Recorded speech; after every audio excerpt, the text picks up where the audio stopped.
Good afternoon, everybody. Sean Hewitt here from the Trusted Business Community Association. And today I'm joined by one of our networking members, Steve Woods, the hypnotist. Now, Steve Woods has been in this industry for 20 years plus. But in more recent years, around just under 5 years ago, he formed the Hypnosis for Golf Limited. And he helps serious amateurs and professionals overcome frustration, lowering their scores, cutting their handicap down. But he also works in the business industry as well to help give that more positive outlook on the business world as well for those who are running their own organisations. But primarily, he's the man who can hit you a hole in one. Steve, welcome to the big interview. Thanks, John. Thank you. Good, great to be here. Thanks for having me on. No, absolutely brilliant. Thanks ever so much. And we've had plenty of people listening in to others, and I'm really looking forward to this one because, we've had some sessions in some of our group meetings where we've all met up, and you've done a wonderful session recently, didn't you? And I came away feeling invigorated. I was really looking forward to this. But no hypnosis today, please, Steve. No, I'll control myself. I've got a face-to-face meeting to do a little bit later on this afternoon. But however, let's hear a little bit more about you, Steve, because this is what the big interview is about. So, Steve Woods, can you tell those people listening in to YouTube, as well as wherever else it gets shared across the social medias, a little bit about the journey that you've been on to get you to where you are today? Once we've done that bit, we'll talk about where you are today and the business that you've formed, and then we'll find out a little bit later how people can get hold of you. So, to start with, let's have a little look back over the years of the journey of Steve Woods. Certainly, yes. So my very beginnings if we stick with the hypnosis side of things, 35 years ago, maybe even more than that now, I was in retail. There's a group of us trying to sell TVs and early computers in Dixon's. We went out for a night out, stumbling around Doncaster, and ended up seeing a stage hypnotist. Not planned. We ended up in this stage hypnosis show. A couple of guys went up and they were in the audience, and then we bought shows how old it is, some tapes from the guy, and I've not been able to find out. People often ask who it was. I've not been able to find out. I think the only way for me to find out, because it's the sort of 80s, would be to go up to Doncaster and go to the library and go through the microfiches of all the newspapers and maybe find it. But anyway, bought some self-hypnosis tapes, and they would have been for, nowadays we'd have called it resilience, but back then I think it was get up and go or something like that. And they made a difference to us. We got something happen. So bought some books, played around with it for a very long time, just self-taught. And occasionally we do a little bit of hypnosis, occasionally helping somebody stop smoking because I'd learned how to do it from a book. 20 years ago, just over, made a decision one Friday to go on a proper course. And I can't remember why, whether it was a bad day in the day job or the proper job, as my mum still calls it. But something had happened on the Friday, started making inquiries. And by the Sunday, I'd spent several £1000s. And a few weeks later, I was on my way to Devon for a couple of weeks to do a residential course on hypnosis. That then led me into the therapeutic world. I had no idea how to market myself, so somebody suggested going to psychic fairs and going around the psychic fairs of Birmingham in an evening, which I was doing. So I was picking up weight loss clients, stop smoking clients. That I was got involved a little bit in past life regression, well, quite a bit in past life regression work for people who are looking at reincarnation and how events hang on potentially from previous lives. Because it was that environment. Migrated to mind body spirit fairs, which is where I started to do public demonstrations, and that then led into business networking. Somebody said, "Oh, you should try some of this business networking." So I started doing that. Realized that past life regression probably wasn't. It was a bit woo-woo for a lot of people to talk about. There were people coming and talking about it, but they would sort of sidle up to me at the end and go, "I want to have a chat with you about that past life regression, but I don't want anyone else to know." So okay, it needs a change of plan, change of tactics, so a bit more therapeutic work, until I got introduced to a golfer, which is about 7 or 8 years ago now. And he was about to give up his golf game because he got a golf affliction.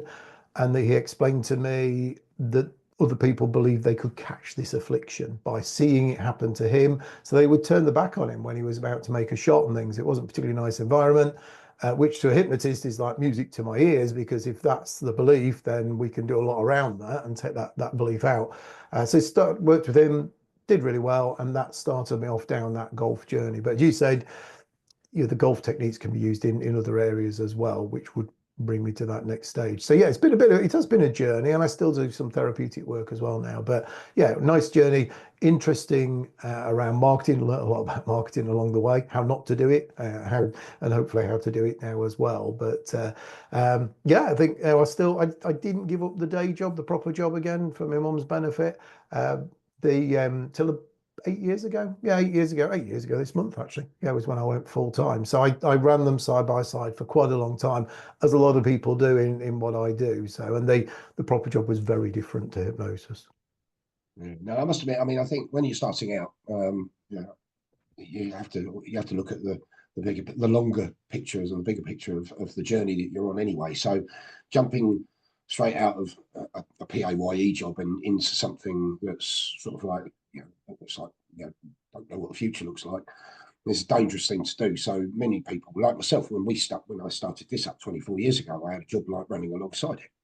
And then it became, I often joke to people saying it was my baby. It became a stroppy teenager, and then the stroppy teenager needed looking after a little bit more. So I had to give up the day job to take it into its adulthood. Nice way of looking at it. So very relevant, I think, to many people's journeys when it comes to starting up your own career and moving into that self-employed or director owned business. So the I've got to take you back to the people turning their back on this guy because they thought they could catch it. Yeah. Amazing, isn't it? How people think. I suppose it's similar to, I've done a lot of different sports in my life, and darts is a big thing that has hit the TVs now, and very much sort of like out there, everyone watching darts. And I've seen players who play for many years not wanting to let go of the dart when they're up at the hockey, and it's called dartitis, and they just. I was just going to say, called dartitis, yeah. Yeah, and I suppose in a similar way, anything sport related, I play football. Playing up front and you go through a barren spell, you start to disbelieve your ability, and it can hold you. It ends up holding you physically and mentally back because you're not getting in the positions where you need to be to put the ball in the back of the net. So, and I remember having a session with somebody else who's in our association last season playing pool. And I was going into my last game of this league. I was in a local league, Division 2. It's called a Hustler League, just a single person league, not a team game. And I needed to guarantee the win and win the league. I needed an 8-2. And I went through a session with this chap and I won 8-2. And I was like, I came away knowing, he took the first frame off me and I went, you're only going to get another one. That's it. You're not going to get any more. In my head, that was it. He wasn't getting any more than 2, and I came away with an 8-2 win and won the league. So it's powerful stuff that you're dealing with. I love them. And I get back in the day, it might have been considered a little bit woo and a little bit wee. I get that. But do you attribute the change in attitude towards alternative therapies to things like what happened with COVID lockdown and obviously everyone going online, that there's more people able to connect with each other? The degrees of separation has shrunk down to like 1 in 3. Some claim 1 in 2 now, but purely because we've all gone online, and that's opened up the world to experience the things that maybe not been considered as mainstream. And people have become more acceptable to it. Well, do you think that might have had a bearing on it? I think it probably did. I mean, there's two things going on. I mean, we're becoming more aware and more accepting of alternative therapies. I think people are starting to, I say, turn the back on drugs, because it can be a dangerous thing to turn your back on medicine completely, but going, actually, there are other ways to do this. There are other ways to think about it. But yeah, I think, when in lockdown, we had that time where, for me, lockdown, everything just stopped. All my work had been face-to-face. Well, no, actually, no, not true. Some of my work had been face-to-face still, but some was online. But it wasn't so much that as people didn't want to spend the money because nobody knew what was happening. Furlough hadn't been sorted out. It all, for months, people were like, I'm just keeping all my money. Whatever I've got, I'm keeping. I'm not spending it, even though everyone was stressed and anxious and things. So what we were doing, some therapists just stopped and went, oh, I'm going to have a bit of a holiday. It's only going to be a month or two, then realized it wasn't. But for a lot of them, we went online full time and we did free sessions. So suddenly it became available, people doing meditation and people maybe doing Reiki energy healing online because there are results from that, and people doing hypnosis and running, I was running stress release sessions on Facebook. I was visiting as many networking groups as I could online and just going, yeah, just do 10 minutes. And it's always been, for me, it's always been that because it's a bit woo-woo, or has been, I say a lot less so now anyway, but to get people to do it, to get people to actually experience it. So hence the strategy session and things that I do. But yeah, it's actually sit down. It's my doing a thing tomorrow as well, and it's my 10 minutes at my local networking event. And I ask them every time, and I go, do you want to know about me and what I do and my family and all the rest of it?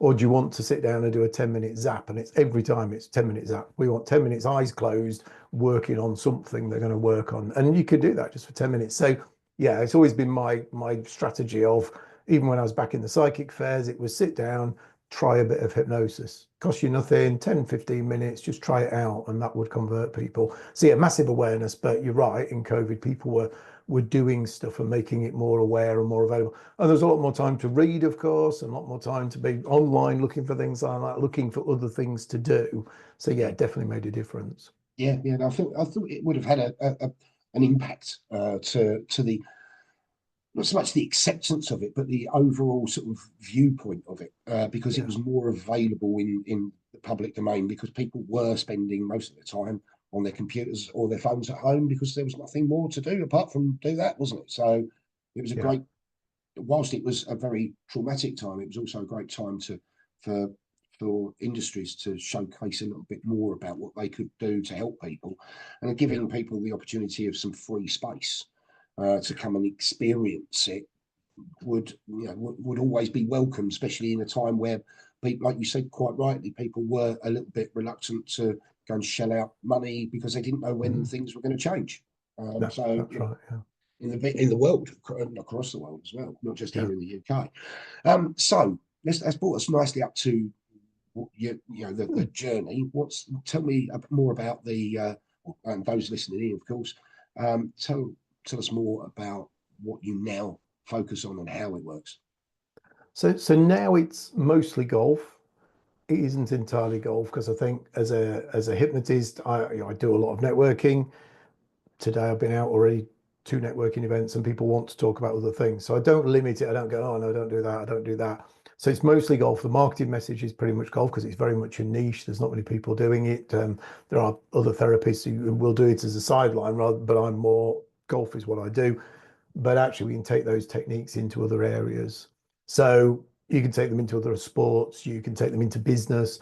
Hypnosis for me nowadays is helping people do the shoulds. So we know those things we should be doing. If it's the golfer, they know they should be playing the same on the golf course as they are in practice, as an example, and they know they should be in the zone and they know they should be working through the routine. So it's doing that, but it could also be the business person that knows they should be picking up the phone 10 times a week and following up with their prospects. I've had a number of people over the years where they do a marketing exercise and they gather lots of email addresses, as an example, free draw or whatever it might be, and then they do nothing with them because they block.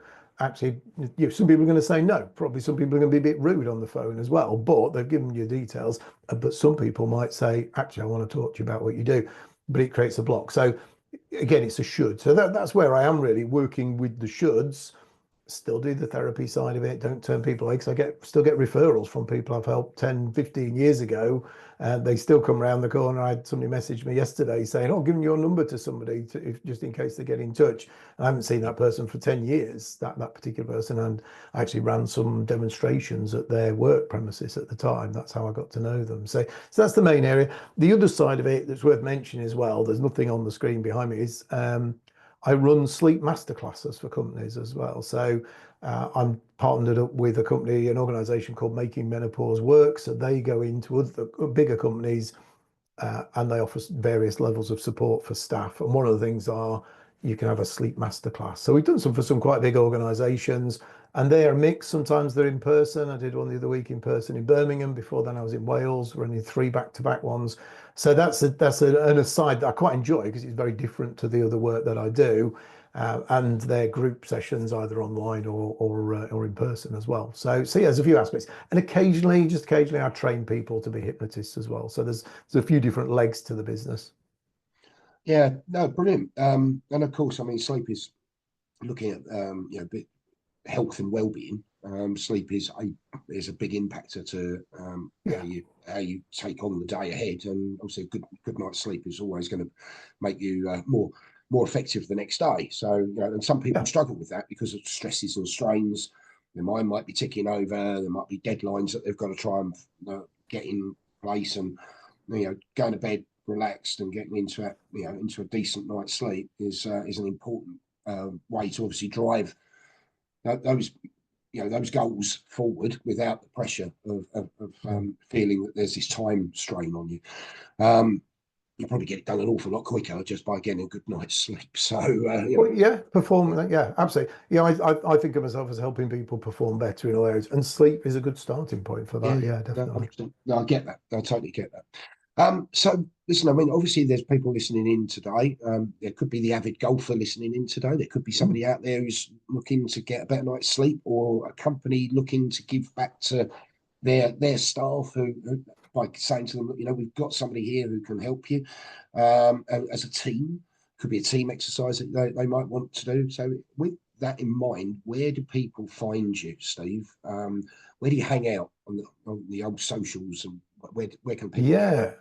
No, absolutely. So I mean, the one way to contact me is to book a strategy session. So I do a free 30-minute strategy session, no obligation to any work. It's free, as I mentioned. So the link is on the screen for those that are obviously on video. And it's just strategy.steve-woods.com. So that's one way that'll take you into my golf website, but the strategy session is for anything. Social media at Steve Hypnosis for pretty much all the platforms. The main ones being Facebook and LinkedIn. And if you web search, if you Google Steve Woods Hypnotist, that should find me. There is another Steve Woods Hypnotist in Australia. So if he's upside down, he's in Australia. If it's right way up to you, then we're over here. But yeah. So there's a number of ways to find me, and it is the easiest way is just to have a chat, and that's because I know there's a lot of misinformation about hypnosis. I spend a lot of time just talking through it, looking at how it can help people, and then putting together a plan from that. Brilliant, mate. Thanks so much. And of course, you can also find Steve in the Trusted Business Community Association's directory, where you will be able to find all of his links to all of where you need to go to find him online as well. Feel free to obviously look in there. For those listening in, and also for those in the outside world listening in here, don't forget to like and subscribe below. Not just to continue, obviously, save this particular big interview, but there's been many other big interviews, and there's many more to come. So if you want to keep up to date with all the Trusted Business Community Association members who've been brave enough to come on the big interview, as Steve has, then feel free to obviously like and subscribe below, and take a listen into all the others that are out there as well.